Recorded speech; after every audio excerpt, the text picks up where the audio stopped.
জয় হিন্দ বন্ধুরা, আমি দীপ আর আপনারা দেখছেন ইন্ডিয়া আপডেট। বন্ধুরা, এই মুহূর্তের ভারত বাংলাদেশের যে সম্পর্ক সেটা কিন্তু ভীষণ উত্তপ্ত। যে কোনো মুহূর্তে বা যে কোনো সময় মনে হচ্ছে ভারতের বিএসএফ আর বিজেপির সাথে টক্কর বা খণ্ডযুদ্ধ হলেও হতে পারে। কারণ আপনারা দেখেছেন মোটামুটি এই কদিনের নিউজগুলোতে, যেখানে মুর্শিদাবাদ, মালদা, নদিয়া, বিশেষ করে সেই সমস্ত এলাকাগুলো যে জায়গাগুলোতে ভারত আর বাংলাদেশের বর্ডারকে শেয়ার করেছে বা যে সমস্ত জায়গাগুলো এখনো পর্যন্ত কাঁটাতারের বেড়া দেওয়া নেই, সেই সমস্ত জায়গাগুলোতে ঝামেলা বেশি হচ্ছে। আর এর কারণ ভারতের বিএসএফ সেই সমস্ত জায়গাগুলোতে ফেন্সিলিং দেওয়ার কাজ বা কাঁটাতারের বেড়া দিতে গিয়ে ওই পারের তরফ থেকে ঝামেলাটা শুরু হচ্ছে। আর এটা সামনের দিনে কিন্তু আপনারা অনেক বেশি পরিমাণে দেখবেন। কিন্তু একটা জিনিস আপনারা লক্ষ্য করবেন যে অলওয়েজ কিন্তু বাংলাদেশের মিডিয়া, বাংলাদেশের ইসলাম পড়া গ্রহণকারী টুপিদাড়ি রাখা মোল্লাতন্ত্র বা মাদ্রাসা পাশেরা একটা কথা বলে থাকে, ভারতের বিএসএফ বা ভারতের দাদাবাবুরা বাংলাদেশিদের পাখির মতো গুলি করে মারে, সীমান্তে নির্বিচারে বাংলাদেশিদের গুলি করে মারে বিএসএফ, এরকম টাইপের বিভিন্ন রকম আরোপ লাগানো হয়। কিন্তু কখনো কি আপনারা এতটুকু ভেবে দেখেছেন যে অলওয়েজ সীমান্তে কেনই বাংলাদেশিরা মারা যায়? সেখানে তো ভারতীয়রা হতে পারত বা অন্য কোনো পার্সনও তো হতে পারতো, কিন্তু অলওয়েজ কেনই তারা মারা যায়? ভারতের বিএসএফ কি বাংলাদেশের প্রত্যেক বাড়ি বাড়ি গিয়ে মারে, তাদের ঘরের ভেতরে ঢুকে মারে, না তাদেরকে আইডেন্টিফাই করে মারে যে বাংলাদেশি? কই, বিজেপি তো কখনো ভারতের লোককে মারেনি বা এরকম তো শুনতে পাওয়া যায়নি। কারণ আছে বস, সবটাই বলবো আজকের এই ভিডিওটিতে। ভিডিওটা অনেক ইন্টারেস্টিং হতে চলেছে, ভিডিওটিকে শেষ পর্যন্ত দেখুন আর চ্যানেলটিতে নতুন হলে সাবস্ক্রাইব। তো বন্ধুরা, আজকের দিনে উত্তপ্ত পরিস্থিতি, ভারত কি অ্যাকশন নেবে, সবকিছু জানানোর আগে আমি আপনাদের বলে দিই এর পেছনে যে মেন কারণ সেটা বুঝতে হলে আগে কিন্তু আপনাদের রিলিজনের দিকে যেতে হবে। হ্যাঁ, রিলিজন, ধর্ম, যদিও সবটা বলবো না, কিছুটা বলে দিই। আজকের দিনে ইসলাম যে প্রোডাক্ট আছে বা এই প্রোডাক্ট গ্রহণকারী ব্যক্তিগুলো বা এই প্রোডাক্ট গ্রহণকারী যে সমস্ত দেশগুলো আছে, মোটামুটি 57টা যে ইসলামিক দেশ আছে, এই সমস্ত দেশগুলোর দিকে যদি একটু ভালো করে তাকিয়ে দেখেন তাহলে দেখতে পাবেন গোটা বিশ্বে ওভারঅল ক্রাইম যে ডেটার সংখ্যার মানুষের যে পার্সেন্টেজটা থাকে, সেখানে কিন্তু ওভারঅল এই ইসলাম প্রোডাক্ট গ্রহণকারী ব্যক্তিগুলোই থাকেন। আমি গোটা বিশ্বের কথা বাদ দিলাম, যে দেশে ইসলামিকের এই প্রোডাক্ট গ্রহণকারীদের সংখ্যা বেশি, সেখানে তো ইনলিগাল অ্যাক্টিভিটি, ইনলিগাল ওয়ার্ক, মানে যে কোনো খারাপ কাজের সাথে যুক্ত তারাই থাকে, এটা স্বাভাবিক। কিন্তু আমরা যদি আজকে ভারতের ডেটা এটা তুলে দেখি, ভারতের কোর্টে যান, ভারতের থানায় যান, ভারতের জেলে যান, কোনো হসপিটাল যান, অল ওভার জায়গায় দেখবেন কিন্তু এদের ক্রাইমের সংখ্যাটাই বেশি। জেল থেকে শুরু করে, আদালত থেকে শুরু করে, থানা থেকে শুরু করে, অল ওভার জায়গাটাই। অথচ এরাই নাকি দাবি রাখে এরা নাকি বিশ্বের শান্তি প্রতিষ্ঠিত করে, অথচ এদের যে রিলিজনটা আছে মানে ইসলাম প্রোডাক্ট, সেটা নাকি শান্তির ধর্ম। অথচ কতটা শান্তি সেটা নিজেরা প্রমাণ দিচ্ছে। এবার আপনারা ভাবছেন যে বাংলাদেশ ভারত ঝামেলার সাথে এখানে আবার শান্তি, অর্থাৎ এই সমস্ত শান্তির বাণী বা এই প্রোডাক্ট গ্রহণকারী ব্যক্তিদের কি সম্পর্ক? বস, এখানে আছে সম্পর্ক। যদি আপনি এখনো বুঝতে না পারেন তাহলে এবার আপনাদের এবার বলে দিই, আমি আগেও বলেছি, এখনো বলছি, Islam is not religion, it just product. হ্যাঁ, এটা কিন্তু আমার কথা নয়, বড় বড় লোক বলে গেছে। আর এটার কারণও আছে, কেননা আজকের দিনে এরা ধর্মকে পালন করেন, এরা হচ্ছে নিজের প্রোডাক্ট। এদের যে আইডিওলজি সেটাই রয়েছে গোটা বিশ্বে এদের সংখ্যাটাকে বড় করা, যেন গোটা বিশ্বে এদের অধিপত্য বা একটা ছাত্রতলায় বা একছত্রতলায় সবাইকে আনতে পারে, যেন এদের এজেন্ডায় চলে গোটা বিশ্বে। আর এখনো পর্যন্ত আমরা ভালো করে ইতিহাস তুলে দেখুন, এরা যখনই যে জায়গায় অধিপত্য বা স্থাপত্যকে গেড়েছে সেখানে তারা ধূলিসাৎ হয়ে গেছে। বর্তমান সময়ে ইউরোপের পরিস্থিতি এমন যে ইউরোপের নিজেদের দেশের লোকের ইনলিগাল অ্যাক্টিভিটি বা ক্রাইমের থেকে বেশি এই সমস্ত ইসলাম প্রোডাক্ট গ্রহণকারী রিফিউজিগুলো বেশি করছে। তাই তো ইউরোপ থেকে তাদের পিছনে লাথি দিয়ে বের করছে। কদিন আগে আমার মেইন চ্যানেলে ভিডিও দিয়েছিলাম, ইসলাম প্রোডাক্ট গ্রহণকারী গোটা ইউরোপে বোরখাকে ব্যান করে দিল। এটা গেল বোরখা, এমনকি ওই সমস্ত দেশের পিএম গুলো বা প্রেসিডেন্ট গুলো এটা পর্যন্ত ক্লিয়ার করে দিয়েছে, আমাদের দেশ থেকে সমস্ত ইসলাম প্রোডাক্ট গ্রহণকারীদের বের করো। এরা হচ্ছে আমাদের সব থেকে বড় মাথা ব্যথার বড় কারণ, কেননা এরা যেখানেই গেছে সেখানে অশান্তি ছড়িয়েছে, মুখে যতই শান্তির বাণী বলুক না কেন। এবার আসি মেন প্রসঙ্গে। আজকের দিনে আমাদের এই ঘরের ভেতরে কয়দিনে যদি পরিস্থিতি দেখেন তাহলে বিজেপি বিএসএফ মুখোমুখি।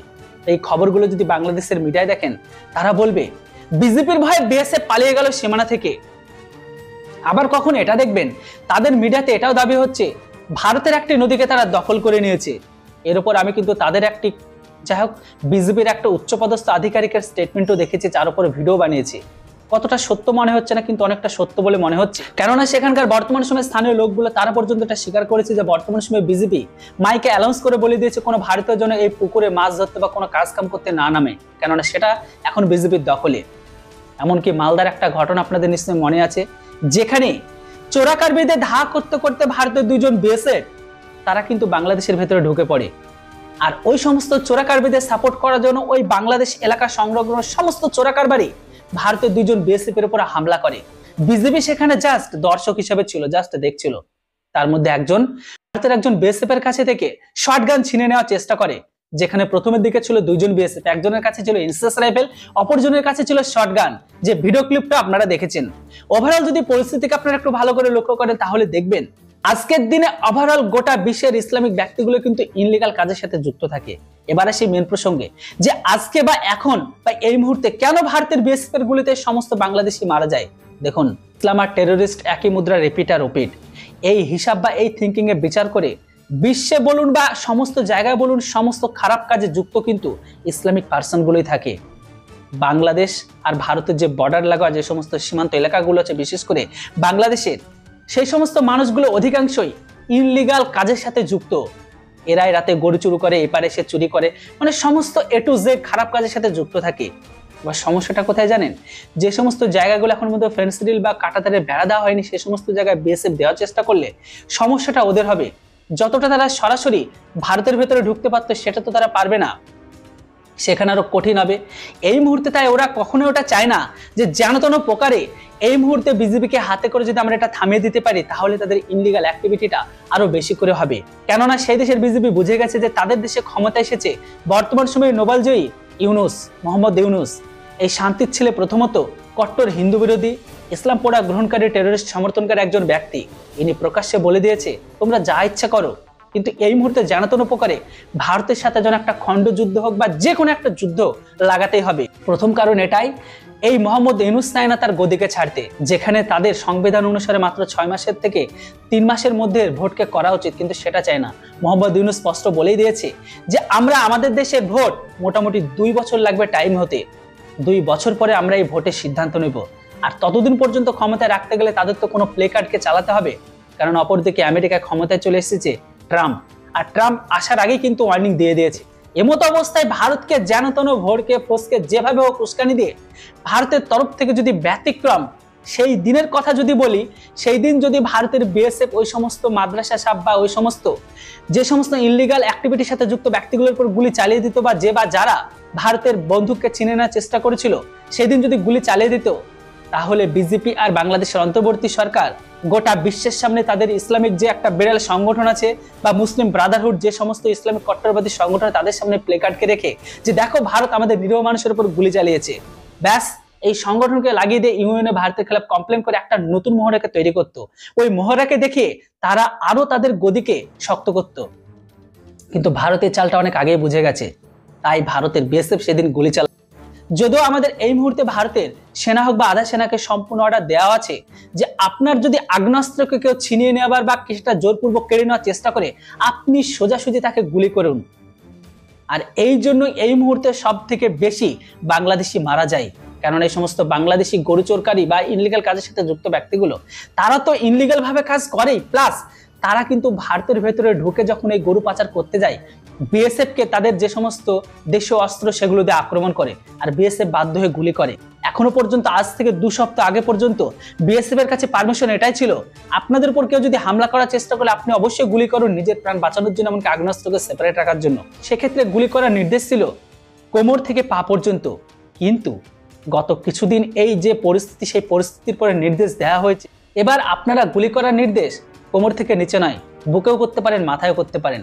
এই জন্য আপনারা এতটুকু নিশ্চিন্তে থাকুন, সামনের দিনে পূর্ব পাকিস্তানের ঘরের ভেতরে বেশি করে এই সমস্ত কাংলাবাসীগুলো মারা যাবে, নো ডাউট।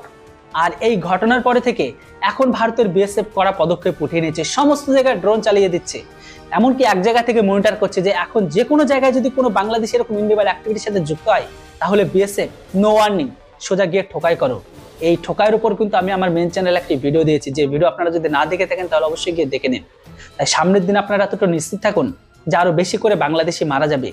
আর আমাদের দেশে যদি কথা বলি, আমাদের দেশের মানুষ কিন্তু অধিকাংশ, বিশেষ করে বর্ডার এলাকায় যারা যুক্ত থাকে এই ইনলিগাল অ্যাক্টিভিটির সাথে, তারাও কিন্তু ওই পারের মানুষ। কারণ আমাদের বেঙ্গলের যে সরকার সেটা তো জানেন যে ভোটে ট্রাম্প কার্ডকে রেখে তারাও কিন্তু এই দেশেরও থাকে ওই দেশেরও থাকে। কেননা তাদের কাছে এই পারের আধার কার্ড, ভোটার কার্ড আছে, প্লাস ওই পারের আইডেন্টি প্রুফ আছে। এরা নিজেদের ইচ্ছা মতন জায়গা দখল করে, আর সেই দখলের অনুসারে এরা দুই দেশেরই ফায়দাকে লোটে।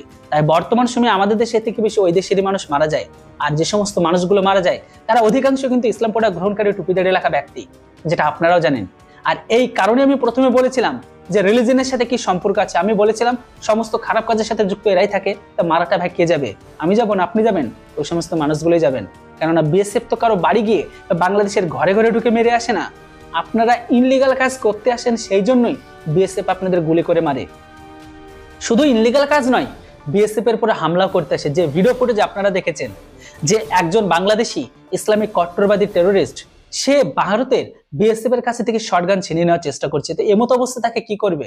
ধূপধুনো দিয়ে পুজো করবে? মোটেও না। তাই সামনের দিন আপনারা এদের উপর গুলি করে বেশি মারার নিউজ বা আপডেট পাবেন। এটা ছাড়া আপনারা এটাও দেখেছেন যে ভারতের একটি কোদলা নদী যে আছে সেই নদীটাকে দখল করে নিচ্ছে। এটা আমার কাছে অনেকটা সত্য বলে মনে হয়েছে। তবে ভারত সরকারের তরফ থেকে এর উপর স্টেটমেন্ট দিয়েছে যে না, এটা আদৌ এখনো পর্যন্ত দখল করেনি। কিন্তু আমার জানা মতো বা আমি এখনো পর্যন্ত যতটা রিপোর্ট আর যতটা এখনো পর্যন্ত রিসার্চ করে দেখেছি, যে হিসাব মতন দুটো নদী দুই ভাগে বিভক্ত হয়ে একটা অংশ আছে ভারতের কাছে, একটা অংশ আছে বাংলাদেশের কাছে। কিন্তু কালকের পর্যন্ত নিউজ, আমাদের যে সমস্ত বড় বড় নিউজ মিডিয়া আছে সেগুলো পর্যন্ত গিয়ে সেখানকার স্থানীয় লোকালিটিকে জিজ্ঞাসা করে তারা পর্যন্ত এটা বলছে যে না, বাংলাদেশ সেটা দখল করে নিয়েছে। তবে আমার মনে বলছে ট্রাম্প ক্ষমতায় বসলে হয়তো এর উপর কোনো বড় অ্যাকশন হবে, সেই জন্য হয়তো এখনো পর্যন্ত ভারতের বিএসএফ এর তরফ থেকে চুপচাপ আছে।